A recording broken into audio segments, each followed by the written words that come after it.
আমাদের গর্বের ধন, আশার বাতিঘর, আমাদের দেশের একমাত্র নোবেল জয়ী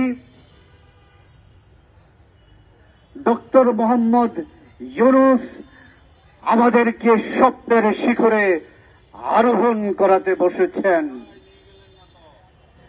যেই দেশটিকে আপনি দীর্ঘ 15 বছর দুর্নীতির স্বর্গরাজ্য বানিয়েছিলেন, অপরাধকে ব্যক্তি পর্যায় থেকে প্রাতিষ্ঠানিক রূপ দিয়েছিলেন,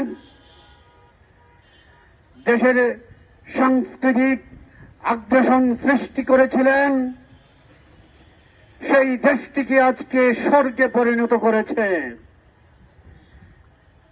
যে দেশের মানুষ কয়েকদিন পর পর বেকার সমস্যার কারণে রাজপথে নেমে আসত, আজকে সেই বেকার সমস্যা সমাধান হতে চলেছে।